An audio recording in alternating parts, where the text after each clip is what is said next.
예, 할렐루야. 오늘 10월 13일 화요일 날짜입니다. 오늘 본문 말씀은 예레미야 47장 1절에서 7절 말씀 보도록 하겠습니다. 바로가 가사를 치기 전에 블레셋 사람에 대하여 선지자 예레미야에게 임한 여호와의 말씀이라. 여호와께서 이와 같이 말씀하시되 보라, 물이 북쪽에서 일어나 물결치는 시내를 이루어 그 땅과 그 중에 있는 모든 것과 그 성읍과 거기에 사는 자들을 휩쓸리니 사람들이 부르짖으며 그 땅 모든 주민이 울부짖으리라. 군마의 발굽소리와 달리는 병거 바퀴가 진동하는 소리 때문에 아버지의 손맥이 풀려서 자기의 자녀를 돌보지 못하리니 이는 블레셋 사람을 유린하시며 두로와 시돈에 남아있는 바 도와줄 자를 다 끊어버리시는 날이 올 것임이라. 여호와께서 갑돌섬에 남아있는 블레셋 사람을 유린하시리라.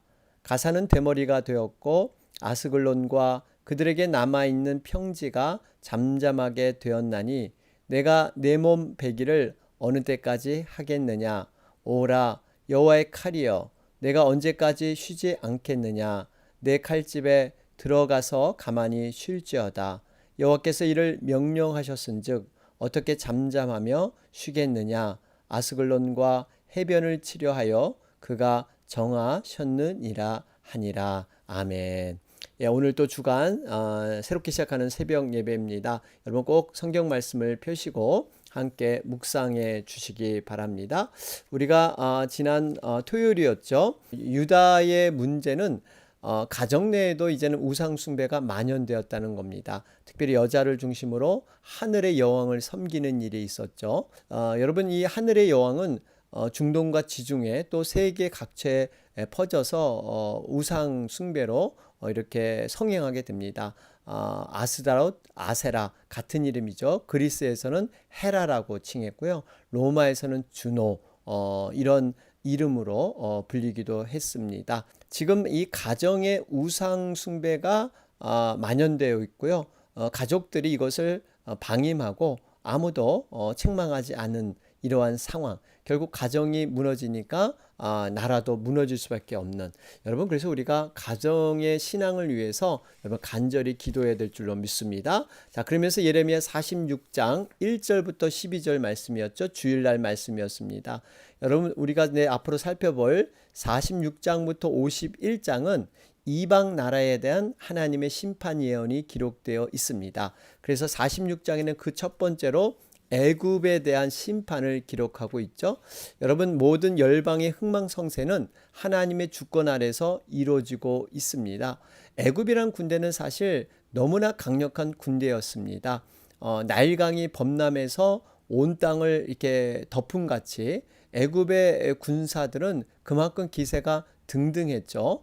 애굽이 무너지리라 아무도 예상하지 못했습니다. 그런데 애굽이 갈그미스 전투라는 것에서 바벨론 느부갓네살 왕에게 패하게 됩니다. 사실 이런 모든 이유가 단순히 바벨론이 군사력이 세서 정치적인 상황이 좋아서 그렇지 않습니다. 우리 월요일 날짜죠. 우리 46장 우리 13절에서 28절 말씀 가운데 여러분 15절 말씀을 보면 거기에 기록되어 있습니다. 너희 장사들이 쓰러지면 어찌함이냐. 그들이 서지 못함은 여호와께서 그들을 몰아내신 까닭이니라. 눈에 보이기는 바벨론이 세서 애굽이 무너진 것 같지만 사실은 모든 것이 하나님의 섭리 안에서 하나님의 뜻 안에서 여러분 이루어질 줄로 믿습니다. 하나님이 몰아내셨기 때문에 애굽은 무너질 수밖에 없었습니다. 그런데 이런 애굽조차도 하나님이 다시 회복하는 기회를 주시죠. 40년 후에 다시 한번 회복할 기회가 주어집니다. 26절 후반절의 말씀입니다. 그럴지라도 그 후에는 그 땅이 이전같이 사람 살 곳이 되리라. 여호와의 말씀이니라. 회복을 약속하고 계십니다. 자, 그러면서 27절에 이스라엘 백성, 유다 백성에게 하나님의 위로를 주십니다. 내 종 야곱아 두려워하지 말라. 이스라엘에 놀라지 말라. 보라, 내가 너를 먼 곳에서 구원하며 내 자손을 포로된 땅에서 구원하리니.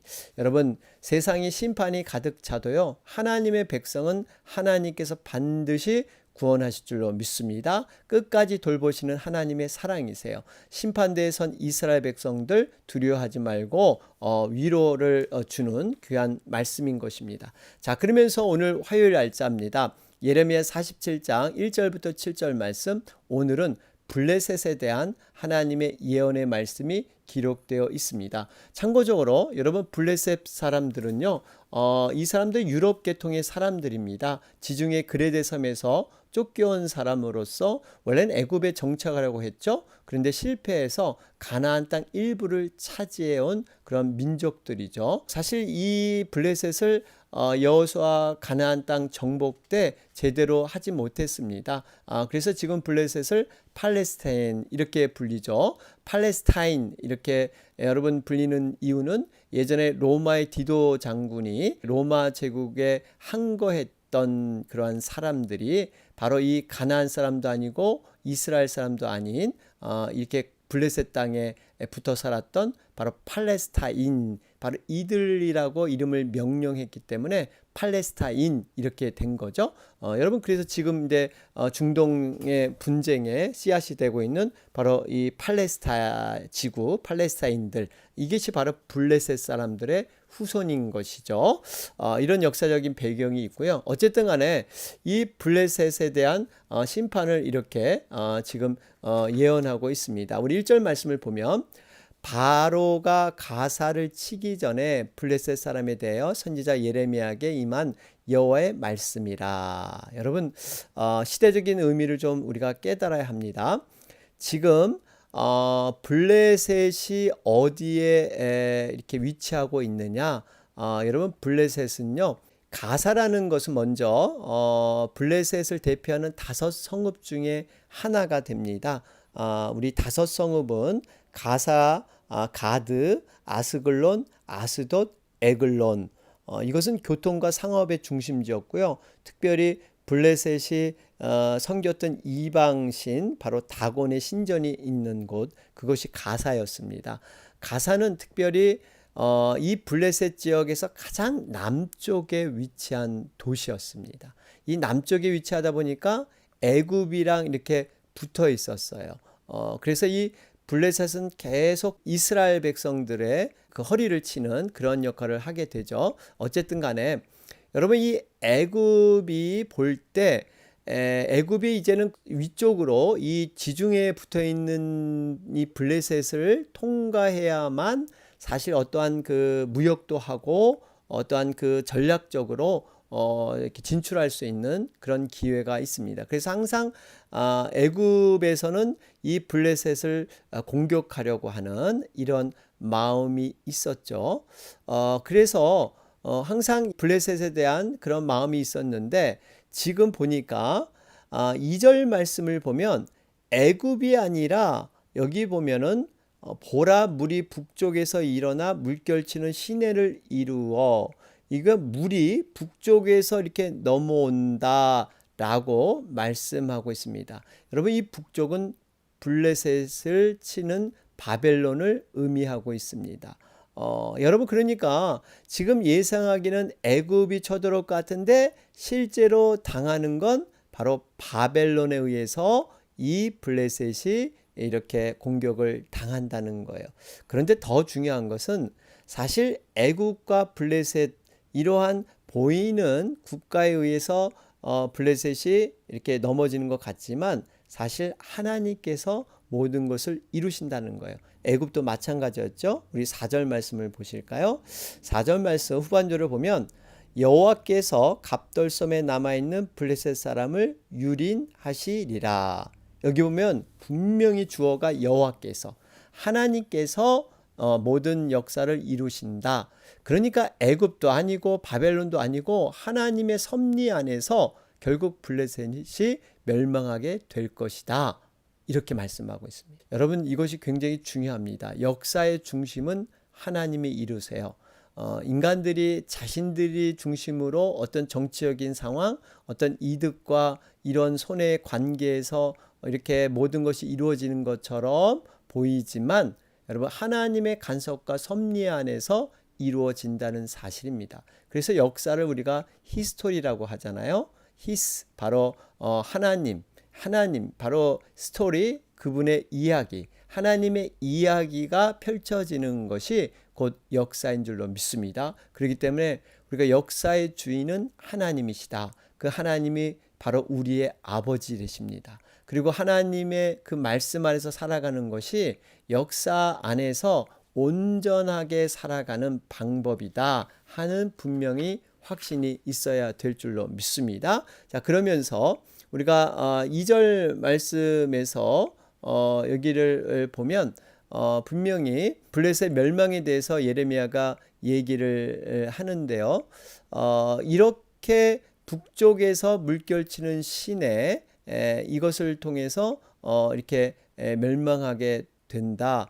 그러면서 그들이 얼마나 이 멸망이 심했는지 그 심판이 너무나 고통스러웠는지 2절에도 보면 그 땅의 모든 주민이 울부짖으리라 부르짖으며 울부짖는다 이렇게 기록되어 있죠. 그러면서 여러분 3절에 보면 여기 보면 군마의 발굽소리와 달리는 병거 바퀴 이것 때문에 이 아버지의 손맥이 풀렸다. 그리고 자기의 자녀를 돌보지 못했다. 여러분 이 상황이 좀 이해되십니까?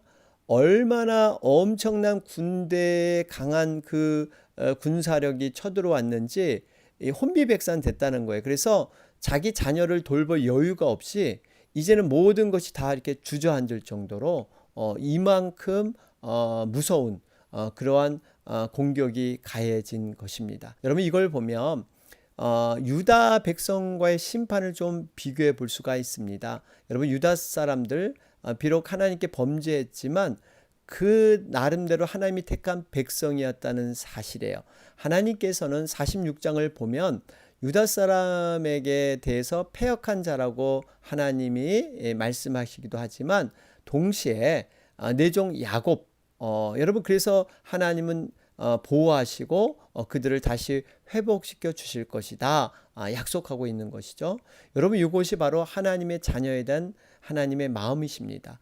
우리 부모님이 자녀가 아무리 잘못을 저질러도 여러분 부모로서의 그러한 그 관계 사랑할 수밖에 없는 관계 이것을 가지고 징계하게 되시는 것이죠. 여러분 그렇기 때문에 우리가 그렇다고 여러분 이것을 가지고 역이용해서 우리는 하나님의 자녀니까 괜찮지 뭐 언젠간 다 용서해 주실 거야 이렇게 배짱 있게 교만하게 살 것이 아니라 하나님에 대한 그 깊은 사랑을 우리는 새겨봐야 됩니다. 얼마만큼 우리의 죄악과 패역한 그런 모습에도 참으시고 또 인내하시고 궁휼히 여겨주시는 그러한 하나님의 사랑, 하나님의 마음 여러분 그러한 마음을 우리가 지닐 때 조금이나마 죄에서 멀어지게 될 줄로 믿습니다. 자, 그런 가운데 여러분 3절과 4절을 보면 지금 3절에 이렇게 긴박한 너무나 급박한 상황이 이루어지고 있는데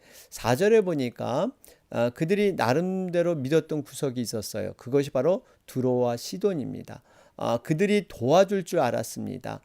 그런데 그걸 다 끊어버리겠다. 지금 하나님은 말씀하고 계시죠. 여러분 이 두로와 시돈은요. 그 당시 가장 부강한 나라 중에 하나였습니다. 페니키아의 도시 국가였죠.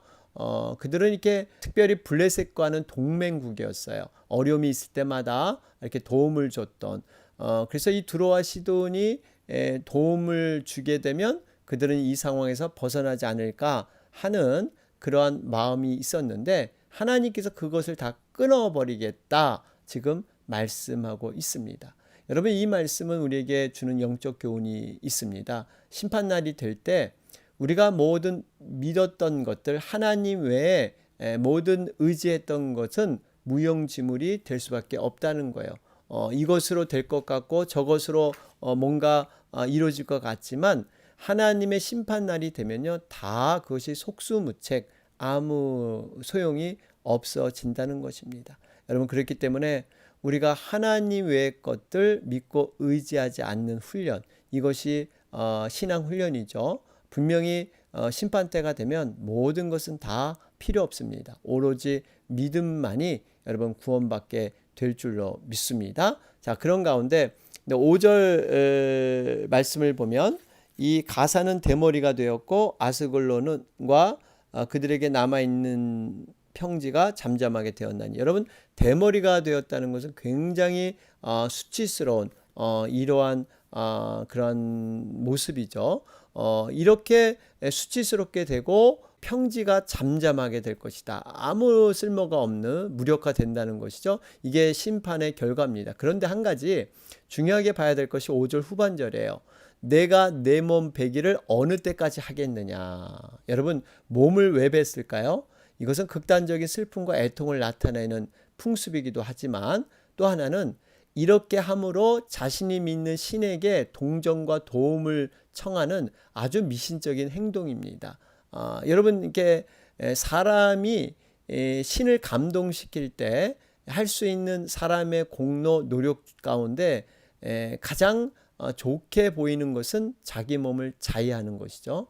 여러분, 이것이 바로 종교 행위예요. 어떠한 자기 행동으로 신을 움직이고 감동해서 응답을 받아내는 것. 여러분, 근데 안타까운 것은 이 불교에서도 이 소위 소지 공양이라는 것이 있다고 합니다. 이게 뭐냐면 자기 손가락을 태워서 부처에게 바치는 의식이에요. 원래는 종이를 태워서 정성스럽게 바치는데 그 정성이 부족하게 되면 결국 자기 손가락까지 태워서 하면은 뭔가 정성이 감동이 된다. 그래서 많은 그런 행위 종교는요, 이런 고행을 굉장히 강조합니다. 구더기가 우글거리는 오물에서 수의를 지내기도 하고요. 또 밥을 굶기도 하고 몸의 살을 쇠로 뚫기도 하고요. 불타는 길을 이게 걸어가는 의식. 뭐 이런 것을 통해서 결국 어떤 신이 감동이 돼서 응답이 된다. 여러분, 이것은요, 사실 자기 열심으로 신을 움직일 수 있다고 하는 굉장히 인본적인 생각입니다. 어떻게 보면 신을 인간의 위치로 내려놓고 그렇게 이용하려고 하는 이러한 마음이 깔려 있는 것이죠. 여러분, 우리가 종교개혁자 루터의 얘기를 들어보면요, 사실 루터도 어릴 때부터 아버지로부터 많은 체벌을 당했다고 하죠. 그래서 이 아버지 하면 나중에 루터는 신부가 된 후에도 그 항상 두려움과 경외감이 있었다고 합니다. 무서운 아버지. 그래서 그 아버지 앞에 자기 죄를 낱낱이 고백하지 않으면 늘 두려움이 있었어요. 그리고 엄격한 고행을 해도 뭔가 마음에 답답함이 있었고요. 그 마음속에 자유와 어떤 구원의 기쁨이 없었다고 합니다. 그러면서 그가 여러 가지 고행을 통해서 깨달은 것은 아무리 자기 죄를 다 고백해도 그것을 다 일일이 열거할 수 없었다는 거예요. 이거 하면 또 이거에 빠지는 것 같고, 또 이거 하다 보면 이게 빠지는 것 같고, 그러면서 그가 깨달은 것은 인간이 죄라는 것은 어떠한 죄를 져서가 아니라 인간의 심성이 타락했기 때문에, 근본적인 타락한 본성이 있기 때문에 이러한 죄를 질 수밖에 없구나. 그러면 이 근본적인 타락한 본성은 내가 해결할 수가 없다. 내가 고행하고 아무리 종교행위를 열심히 해도 할 수가 없다. 오로지 하나님의 은혜밖에 할 수가 없다. 그래서 그 구원을 이루시는 분은 하나님의 은혜로만, 그것이 바로 복음에 나타난 의다. 이것을 깨달은 것이죠. 여러분, 분명히 우리가 구원은요, 우리의 행위로 구원을 받지 못합니다. 오로지 하나님의 은혜 아니면 여러분 구원이 없는 줄로 믿습니다. 자, 그러면서 우리가 6절과 7절 말씀을 보면 지금 한 가지 블레셋 사람들이 이러한 지금 고통을 당할 때, 그들이 전쟁에 패해서 멸망할 때 분명히 고백하는 것이 있습니다.